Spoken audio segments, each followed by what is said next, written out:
Hey guys, welcome back to The Readers. I hope you are having an amazing day. Let's get right into the stories. The first one is a pro-revenge story. My trusty Samsung TV from 2015 finally gave up in March 2024, so I invested in a new LG OLED smart TV. After about 3 weeks of use, I noticed that my family had completely abandoned traditional TV channels. My teenager Sarah was glued to Netflix, my wife Lisa preferred Amazon Prime, and I found myself binge-watching sports on various streaming apps. It became clear that paying for cable TV was just throwing money away. The tricky part was that my TV service was bundled with my mobile plan and internet through Value Connect Communications. They had this exclusive premium customer program with a dedicated service team. It took 5 frustrating calls to their team to figure out a solution. "I'm afraid we can't just disconnect the TV service, sir," said Mark, the customer service rep. "The best we can do is convert it to prepaid, and then you can choose not to recharge."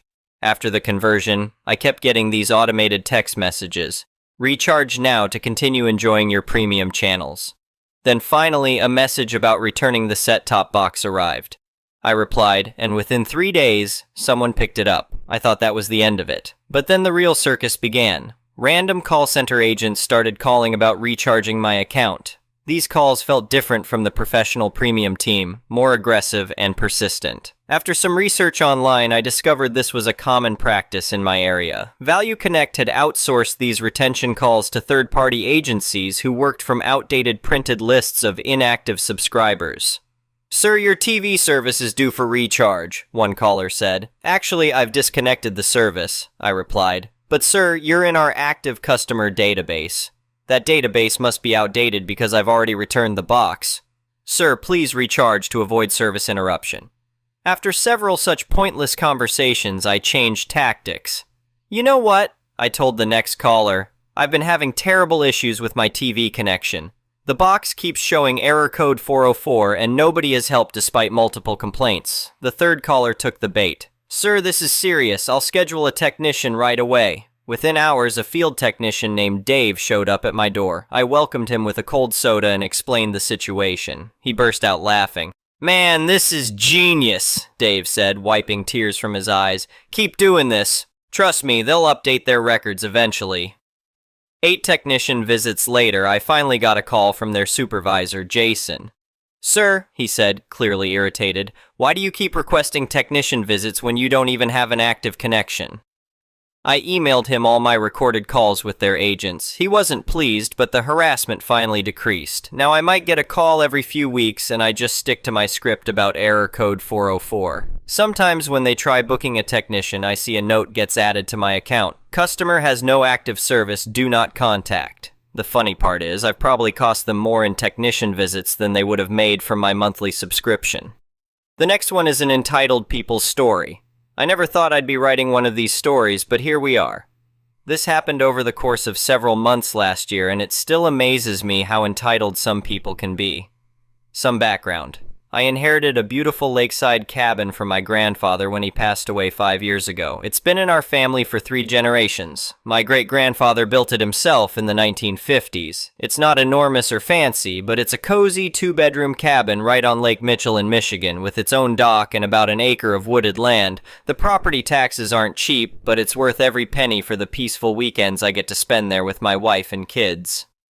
Enter Karen, not her real name, who moved into the house next door about a year ago. At first, she seemed nice enough. The typical friendly wave when we'd see each other. Nothing unusual. That changed quickly after she realized our cabin had direct lake access, while her property was set back about 200 feet from the water with no private dock. The first red flag came when she started dropping by whenever we were at the cabin, usually with some flimsy excuse about borrowing sugar or asking about local restaurants. She'd always end up lingering on our dock, making comments about how lucky we were to have such prime lakefront property. Then came the offers to buy. At first, they were somewhat reasonable attempts. "You know, if you ever think about selling, I'd love to make an offer." I always politely declined. "Sorry, but this cabin has been in my family for generations. We're not interested in selling." But Karen wouldn't take no for an answer. The requests became more frequent and aggressive. "Come on, you don't even live here full time. I'd make much better use of it. Name your price. I can pay cash. My kids deserve a lakefront property more than yours do. They're competitive swimmers. I started avoiding her when possible, but she'd literally wait by our driveway when she saw our car pull up. My wife suggested we install security cameras, which turned out to be a very wise decision. The situation came to a head last July.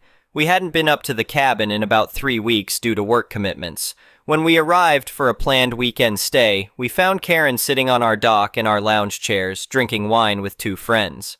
I approached them, trying to stay calm. "Excuse me, but this is private property. You need to leave." Karen looked at me like I was the crazy one. "Excuse you, but I bought this cabin last week. You need to leave before I call the police." I was dumbfounded. "What are you talking about? I never sold you anything." Karen stood up, wine glass still in hand. "Yes, you did. We signed the papers last Wednesday. I have proof." My wife was already calling the police while I continued talking to Karen. "That's impossible. I haven't even been here in 3 weeks, and I certainly haven't signed any papers." Karen's friends were starting to look uncomfortable, but Karen doubled down.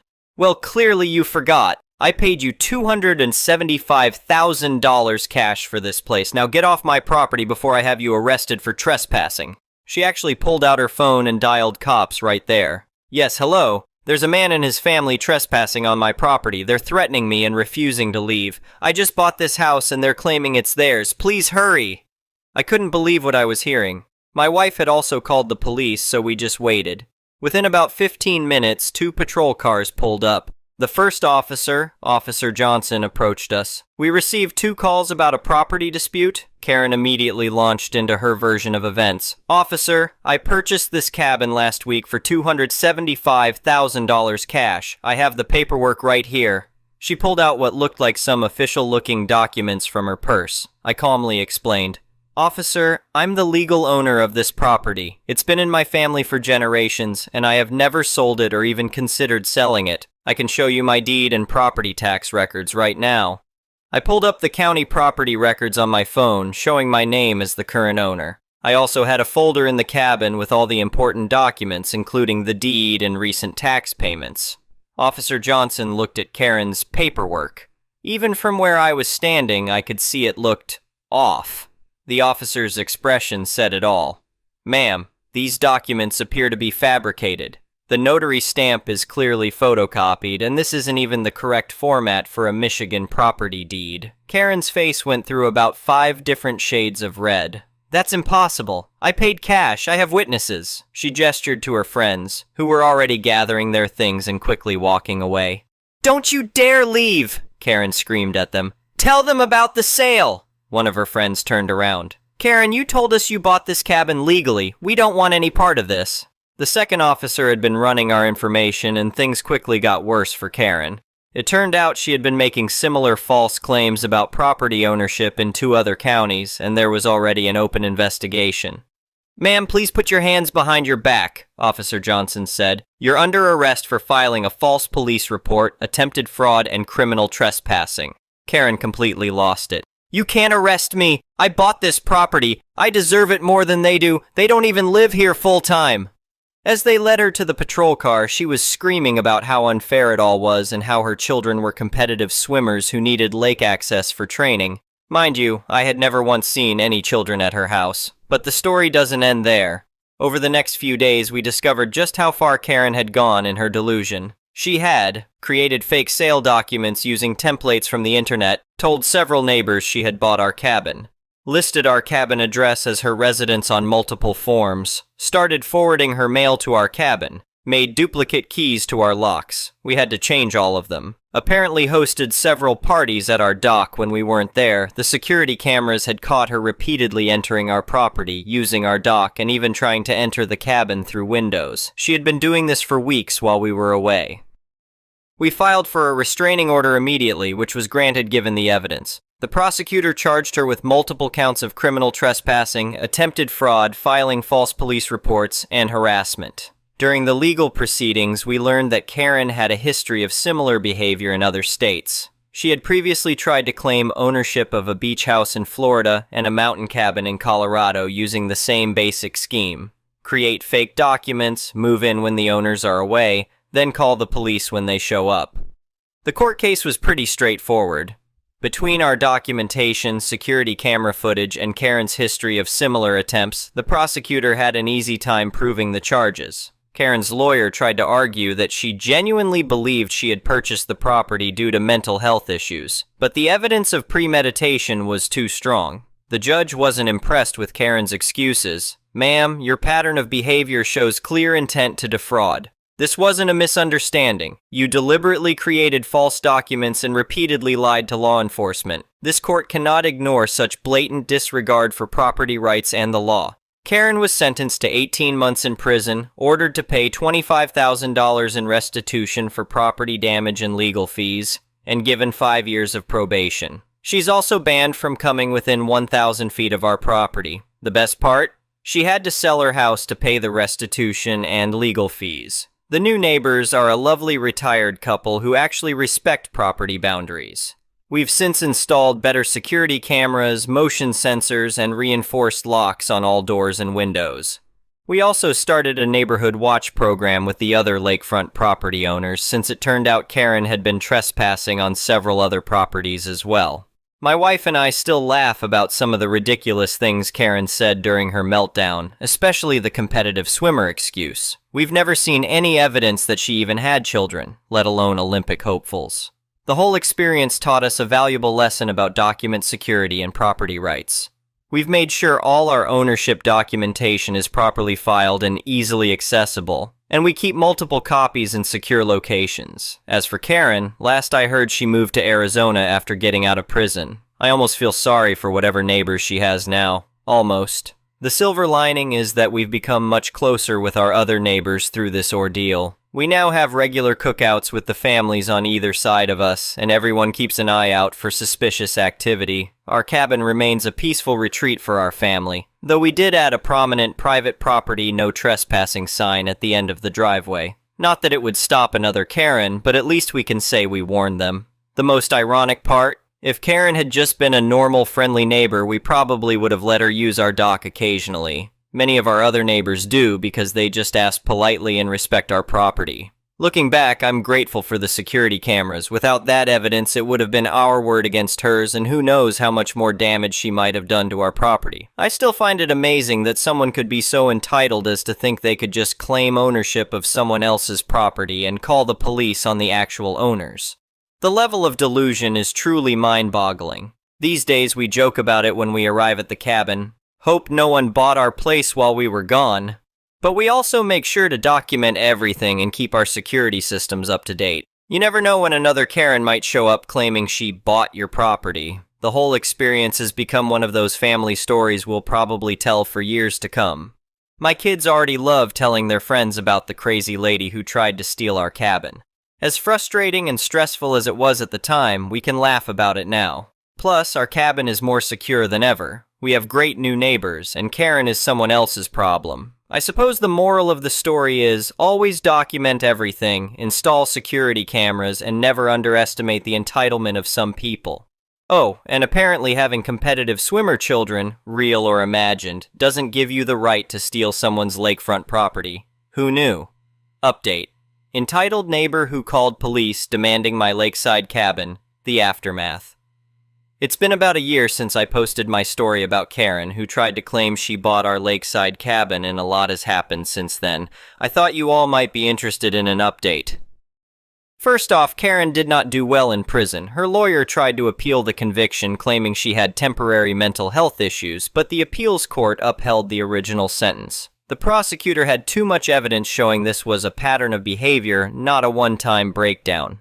While she was serving her time, we discovered even more about her past schemes. 2 other families reached out to me after seeing local news coverage of her case. Turns out she had pulled similar stunts in Florida and Colorado, but the previous victims had settled out of court to avoid the hassle of a trial. Their stories were almost identical to ours. She would create fake purchase documents, try to move in when the owners were away, then call the police claiming ownership. The prosecutor was very interested in this information and used it to block her early release request. Here's how that hearing went down. Prosecutor: Your Honor, we have evidence of at least 3 other instances where Miss Karen's last name attempted similar property fraud schemes.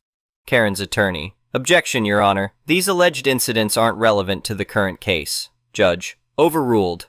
This information speaks directly to the defendant's pattern of behavior and likelihood of rehabilitation. Karen tried to interrupt. Those people wanted to sell to me. They just changed their minds. Judge, Miss Karen's last name. Please do not speak unless addressed directly. Based on this new evidence, your request for early release is denied. You will serve your full sentence. But here's where it gets interesting. While Karen was in prison, her ex-husband contacted us. Apparently, she had done something similar during their marriage, trying to claim ownership of a neighbor's beach house in California. He had divorced her over it and got full custody of their kids. Yes, she actually did have children, but they lived with their father across the country. So much for the competitive swimmer's story. Her ex-husband was incredibly apologetic and offered to help pay for our security upgrades.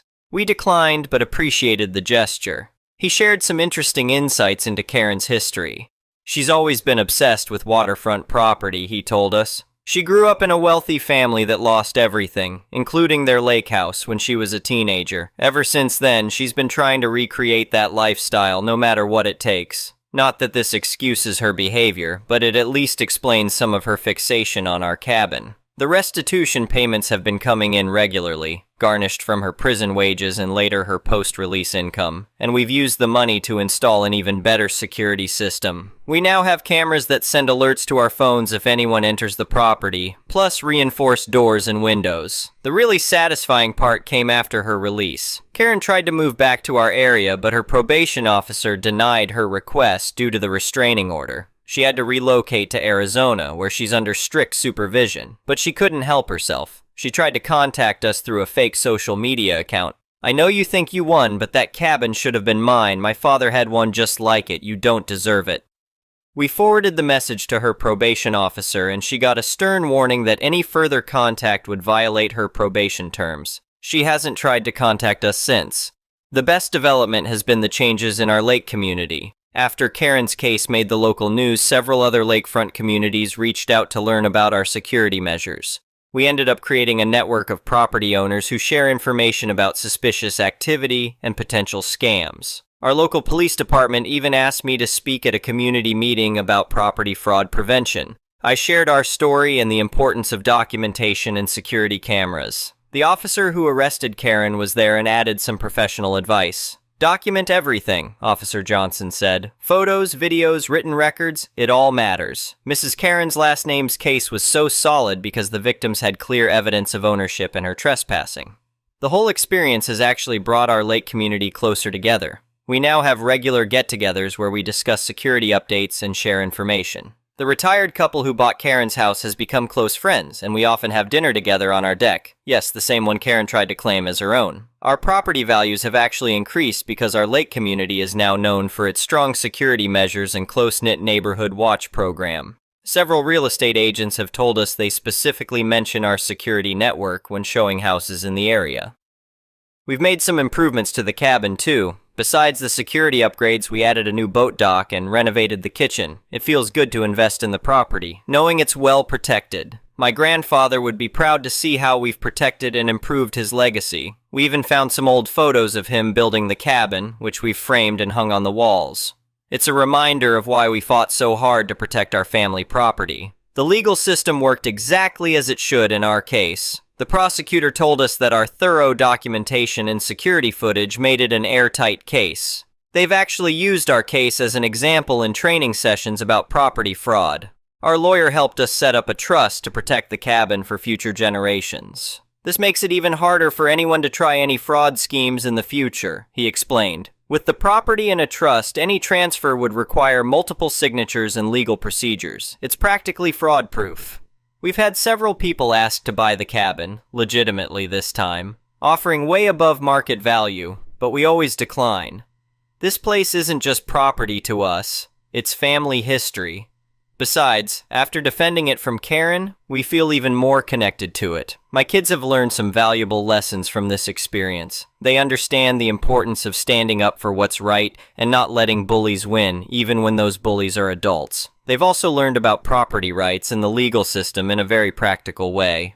The other day, my daughter said something that made me laugh. Dad, remember when that lady tried to steal our cabin because her kids were competitive swimmers, but she didn't even have any kids here? Yes, we can laugh about it now, but we're also more vigilant. We keep all our property documents updated and readily available. We maintain our security systems and cameras, we know our neighbors, and look out for each other's properties. Karen's story has become a cautionary tale in our area. Local real estate agents warn new buyers about the importance of property documentation and security measures. They often reference the lake cabin incident, as it's now known, as an example of why these precautions matter. Our story even made it into a legal journal as a case study on property fraud. The article highlighted how modern security technology and proper documentation can protect property owners from fraudulent claims. Looking back, I'm glad we stood our ground and pursued legal action instead of just trying to make the problem go away. It would have been easier to settle out of court like Karen's previous victims, but that would have just enabled her to continue her schemes elsewhere. The prosecutor told us that our case has made it easier to pursue similar fraud cases. Your documentation and evidence set a clear precedent for how these cases should be handled. So here we are, a year later, with a more secure cabin, a stronger community, and the satisfaction of knowing we helped stop someone who had been taking advantage of property owners for years. To anyone dealing with similar situations, document everything, invest in security cameras, know your legal rights, and don't be afraid to stand up to entitled people who try to take what's yours. The legal system works if you have the evidence to support your case. Our cabin remains our family's peaceful retreat, now with extra security and an even stronger connection to our community. Karen's attempt to steal it only made us appreciate it more and helped us protect it better for future generations. As for Karen, last we heard, she's working a minimum wage job in Arizona to pay her restitution and legal fees. Her probation officer checks in with us periodically to confirm she's staying away from our property and maintaining her payments. Sometimes the best revenge is simply living well and knowing you stood up for what's right. We still enjoy our lakeside weekends, now with better security and peace of mind. And yes, we still joke about checking to make sure nobody bought our cabin while we were away, but now we have the cameras to prove they didn't.